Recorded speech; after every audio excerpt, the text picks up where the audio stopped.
Thank you for coming to tonight's Avon Town Council meeting of June 13th. And if we would please stand and rise for the Pledge of Allegiance. I pledge allegiance to the flag of the United States of America and to the republic for which it stands, one nation, under God, indivisible, with liberty and justice for all. Roll call, please. Robert Pope. Present. Bill Holland. Present. Jason Puckett. Present. Don Loudon. Present. Greg Zuzan. Present. First item on the agenda will be swearing in of our new police officers. Chief Stoops. Thank you. Good evening, and thank everybody for being here. This is a very special occasion for the police department. Anytime we bring on new members to our department, we're not just bringing them on, but we're bringing on their families as well. As you can see, many of them are here in the audience as well tonight. I'd like to thank the Honorable Judge Mark Smith of Superior Court 4, Hendricks County, for being here to administer our oath of office tonight as well. We'll be introducing him in just a moment. I'd like to give a little bit of a bio on each one of our officers that have been recently hired, and before we get into the swearing in. The first officer I'd like to introduce is Lindsay Fenrick. Lindsay was raised the majority of her life here in Avon, along with her siblings and her mom and dad. She's a graduate of the Avon High School in 2020. She was also a member of the Avon Marching Black and Gold, even back when I was there with my kids. So I got to see her kind of grow up and evolve into what she is today. So it's been a pleasure to see her grow and evolve into the young woman that she's become. So she studied marketing at IUPUI, or Indianapolis IU, whatever they're going to call it now. She's been one of our charter members of our Avon Police Cadet program since we started it. Don't let her fool you. You don't want to mess with her. She's a longtime student of jiu-jitsu. And I spent some time with the three of them at the range this week, and she's really a pretty good shot. So you want to make sure you steer clear of her. She can take care of herself. Some of Lindsay's goals are to become a physical tactics instructor, a field training instructor for our new officers. And I always like to go back into the application and look at the handwritten portion where they talk about why they want to come to Avon or be a police officer, and just kind of bring something from that so you can get a feel for what we're looking at when we're looking at their applications and their background investigation.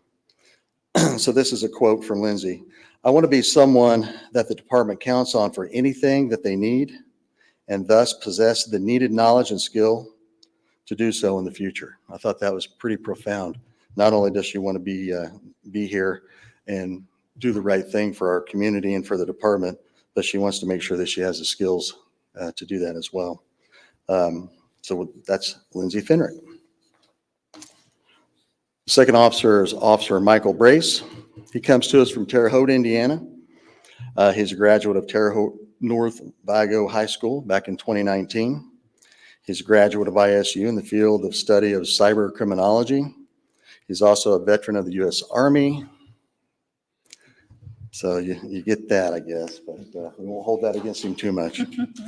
The quote that I picked from Michael, he said, "Avon PD is a fundamentally sound, community-oriented department, which is a huge must for me, as I think that in those that you serve will sing your praises if you sing theirs." So I thought that was pretty good too. And our third officer is William Clark. William and his family come to us from Mooresville, Indiana. He's married. He has 3 children. He's been an over-the-road truck driver for most of his adult life, and his family members in law enforcement kind of helped guide him towards this direction. So we're extremely glad to have him on board with us. He has aspirations of becoming a firearms instructor and also a drug recognition evaluator.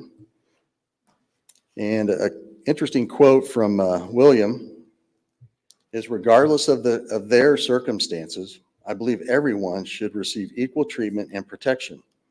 Being an officer within the department would allow me to assist in providing reassurance and comfort to others in their time of need, which kind of embodies the whole reason why we do this job. So thank you, Bill, for a great quote there. At this time, I'm going to introduce Judge Mark Smith and turn it over to him for him to say a few words and to administer the oaths of office.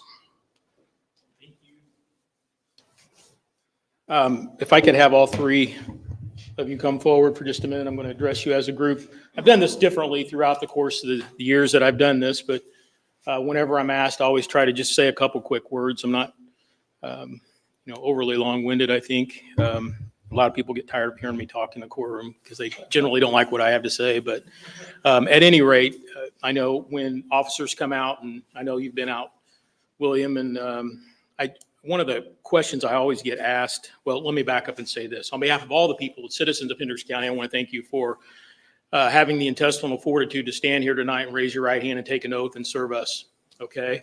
A lot of people have the great strength and ability to criticize, condemn, and complain, other words that I'll use but not appropriate for a public forum, when they don't like what they see or they don't like something. But only a very select few people have the intestinal fortitude to stand up and raise their right hand and take an oath and commit to do what you three are about ready to do. And again, this applies to everyone who's runs for public office or public servant in some other capacity. So don't ever let anyone tarnish tonight in the fact that you're willing to stand here and raise your right hand and take an oath, because it takes a special kind of person who's willing to do that.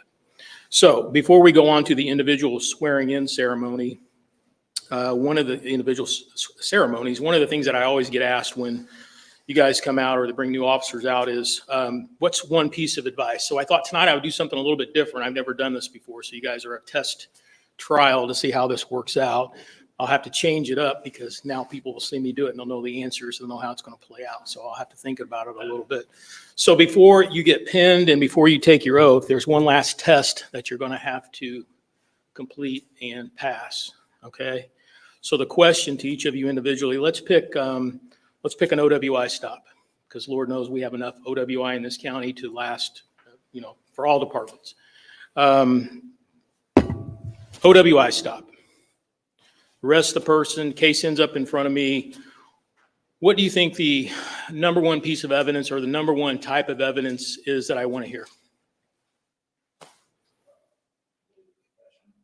Confession? Lindsay? Okay. I want to hear the truth. Okay. And what I mean by that is that I don't care if it's the worst stop that you've ever been involved with in your entire career. Come in and tell me the truth. Because the minute that you don't tell me the truth, I'm never going to forget that every time that you come in front of me after that.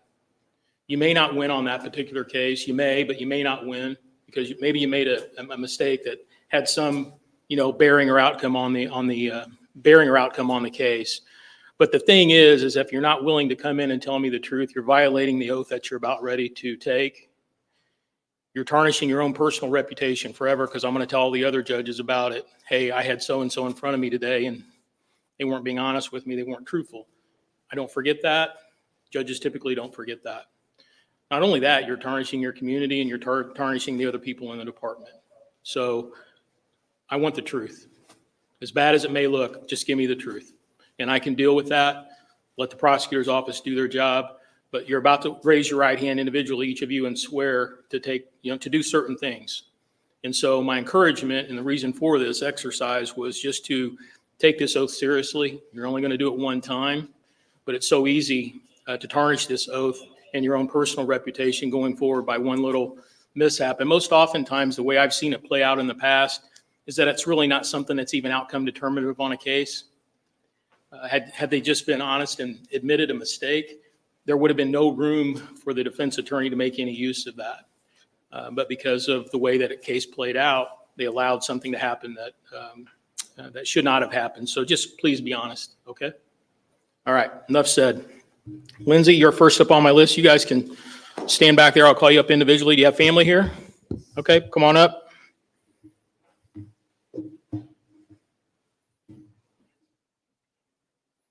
And this is? Okay.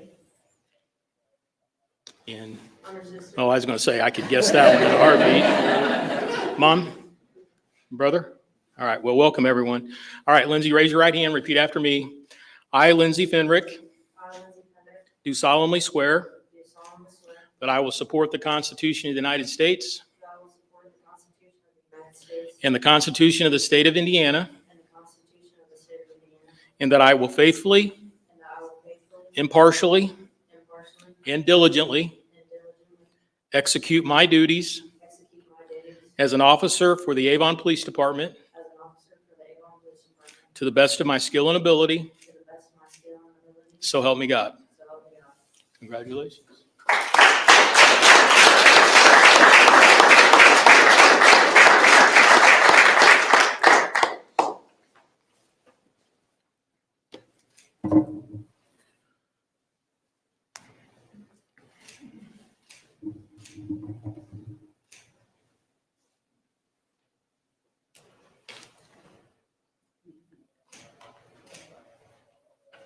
Congratulations.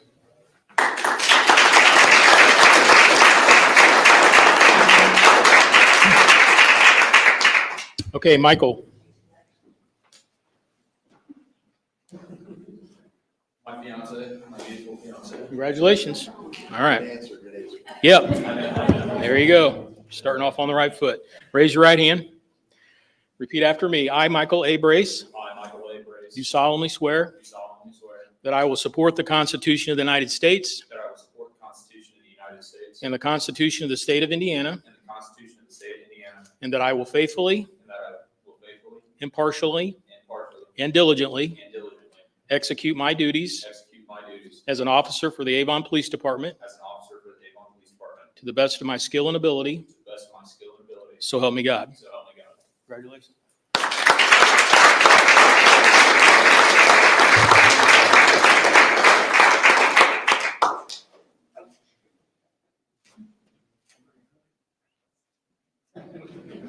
Congratulations. All right, William, come on up.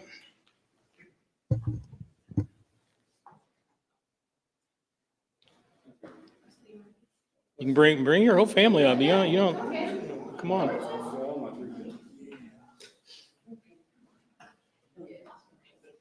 All right, William, raise your right hand, repeat after me. I, William T. Clark, I, William T. Clark, do solemnly swear do solemnly swear that I will support the Constitution of the United States that I will support the Constitution of the United States and the Constitution of the State of Indiana, and the Constitution of the State of Indiana, and that I will faithfully, and I will faithfully, impartially, impartially, and diligently and diligently execute my duties execute my duties as an officer for the Avon Police Department as an officer of the Avon Police Department to the best of my skill and ability, to the best of my skill and ability. so help me God. So help me God. Congratulations.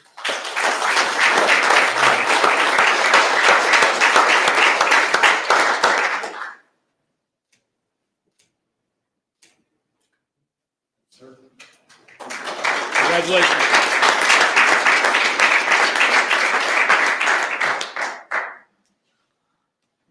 Let's take a quick recess to get some pictures taken, and then we'll reconvene.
Avon Town Council June 13th meeting. Next item on the agenda then is the consent agenda. Anybody have any comments or questions on any of those items? If not, would somebody like to make a motion? I move that we approve the consent agenda as presented to include the check register for today, the approval of our meeting minutes from May 23rd, and the approval of the redevelopment commission determination of no excess assessed value. Second. We have a motion and a second. Roll call, please. Don Loudon, 4. Robert Pope, 4. Greg Zuzen, 4. Bill Holland, 4. Jason Puckett, 4. Next item on the agenda is the first of 2 public comment opportunities. The public may comment on items on the agenda that are not a public hearing or on a specific matter within the council's jurisdiction. Please come forward, state your name and address, and limit your comments to 3 minutes. Are you ready now? Yes. Okay, great.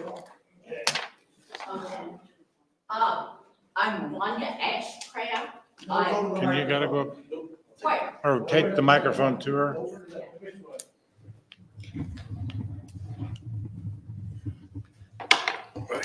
Okay. I'm Wanda Ashcraft. I live on 100 South. My husband and I, we moved down here 10 years ago after living 50 years on US 41 on the outskirts of Chicago. US 41 is a 4-lane highway. We were looking for something nice and quiet and settled. We bought our property and love it. We have a pond, and now we are told by the Pulte subdivision that we have to surrender to them 30 feet in our front yard to them. And this takes down our trees, our fence, and damages our pond. This absolutely is not right. We should not have to surrender our property to go to another 4-lane highway in our front yard just for the luxury of somebody else that wants to make a profit. We're in our late 70s. We're not going to be able to see our trees grow again, and it's going to ruin our pond. Thank you.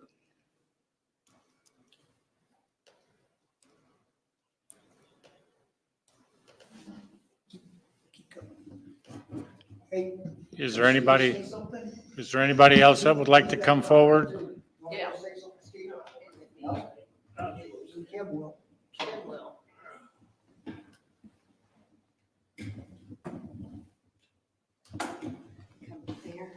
I can bring it back there to you too. No, I'm fine. I'm good. It's just a broken. Didn't want to insult. No, you're fine.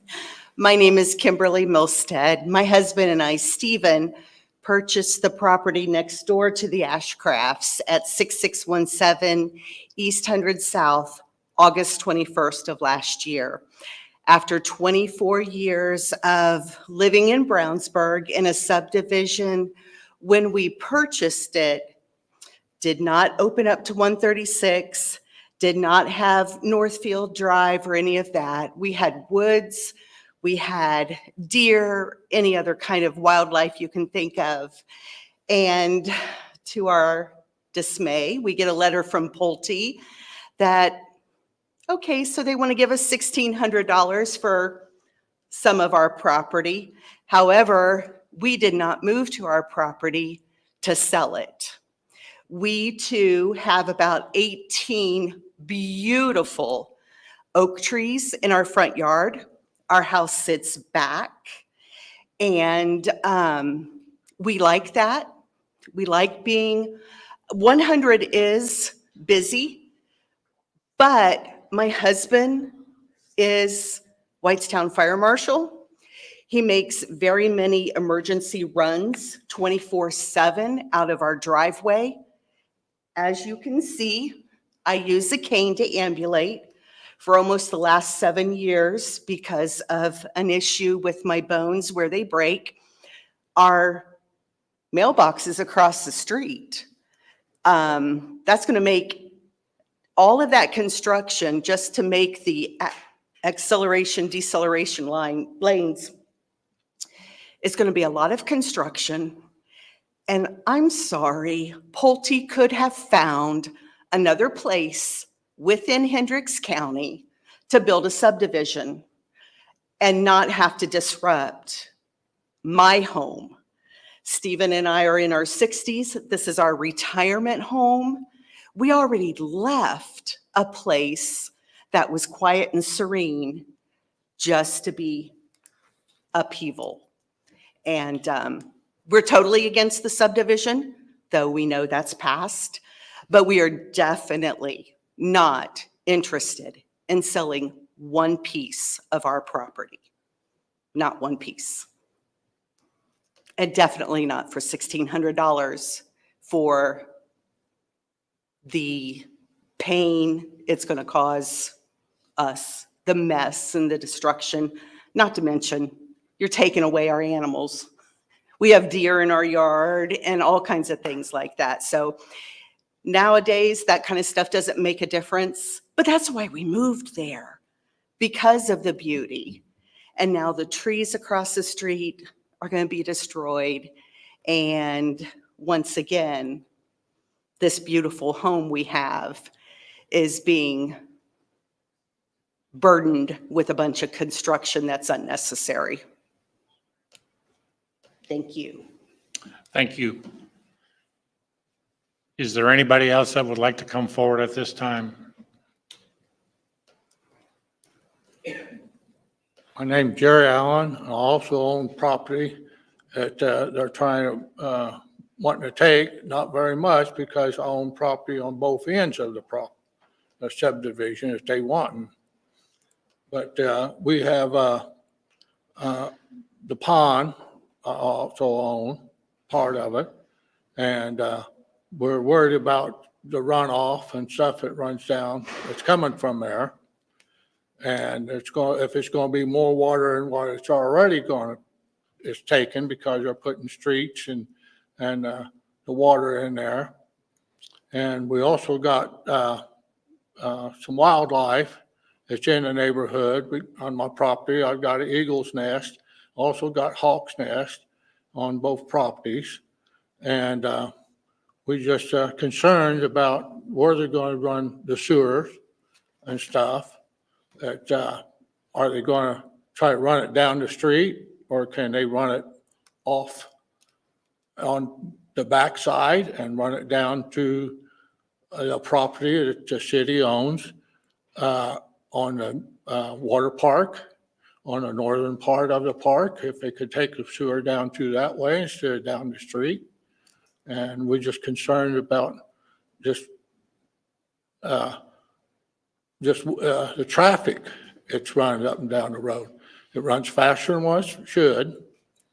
And there's one wreck that I know of. It's been out there because this person was turning and someone wasn't paying attention.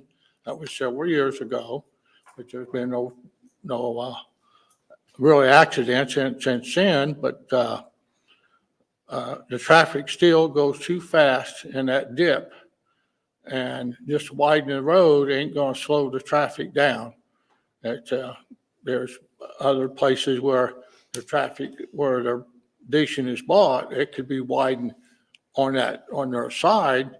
They don't have to come on the south side of 100 to make the turn, because if they do that, the traffic still ain't going to slow down.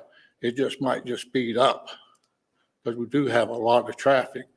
And since we having new closures maybe being done on Dan Jones, it's going to turn more traffic down through 100 Because when they done it on 267, which is Avon Avenue, it sent a lot of more traffic down through there. And it's not really designed for heavy trucks and stuff, which we still have some. But we're just concerned about the neighborhood. It's not, we're not in the city limits. We don't want to be in the city limits, but we're still concerned about the neighborhood, which a lot of people there. I've been there since all my life. I was born over on 100, which was Morse at one time. But it's just, and I went to school at Avon.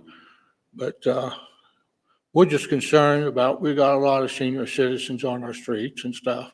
We don't need a lot of traffic, which 40 more homes in there ain't gonna put a lot of traffic out on the road at one time. But they're acting like it's gonna be a lot of traffic coming out of that addition at all times. But we just think that they're trying to force us to sell our properties and stuff, which I don't think is necessary. Thank you. Thank you, sir. Is there anybody else that would like to come forward at this time? With nobody coming forward, then we'll close that portion of the agenda and move to department updates. Who wants to go first? Chief Stoops. I just have really one item to speak of. That's National Night Out's July 25th. It's at the Avon High School again this year. We do kind of have a new attraction, so hopefully everybody will be able to come out and see that. If you want to volunteer, we're always looking for volunteers. You can go to the town's website, avonindiana.gov, and you can go on there and sign up as a volunteer. If you do, you're going to get a really, really cool T-shirt if you actually show up to help volunteer that day. We look forward to seeing everybody out there. You have in your packets the monthly statistics and data. I'd be happy to answer any questions you might have if you have any over that data as well. Thank you, sir. Thank you.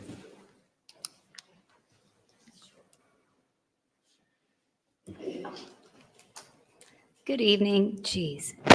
Shelby Pride, Parks and Recreation Director. I also just have basically one event update, actually two. The farmers market started last Tuesday, so we've had two now. We encourage everyone to come out. It's at the Hendricks Regional Health parking lot by the Mexican restaurant on Tuesdays from 4 to 7 p.m. We have a full schedule, so come out and enjoy it. Also event related, our night at the park is on July 3rd. If you would like to volunteer at that event, you can go onto our website and sign up to volunteer. It will be here at Avon Town Hall Park, and it should be another beautiful evening. Yes, you do get a really awesome shirt. It doesn't say back the blue, but it says volunteer. Thank you, Shelby.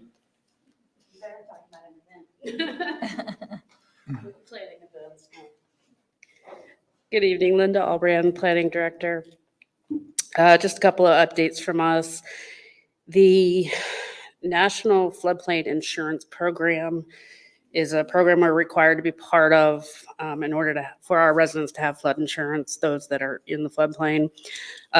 In 2023, the Indiana Code changed to require that the floodplain manager for the town be certified, well, for all municipalities. And that requirement is that be completed by June 25. Paul and I actually went and took that this past May, so we both are now certified for that program. We have 3 pending rezonings, well, 2 rezonings and 1 PUD amendment that won't get to you until August, so that'll be the next time you'll see a rezoning from our department.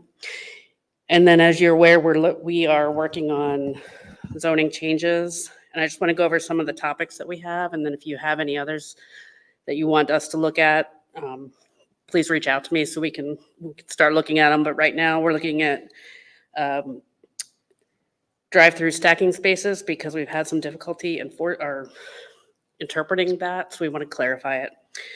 The ball field lighting requirement, we had a waiver for the tennis courts at the high school, so we want to bring that in line with what the standards are for national lighting standards for ball fields. We realized that some parking calculations were left out of the ordinance. They're just blank, so we're going to fix that. Some things about accessory buildings, and then we're, of course, going to look at the enhanced architectural standards, as you're already aware. And that's all I have. Questions? Any questions for Linda? Thank you. Thank you, Linda.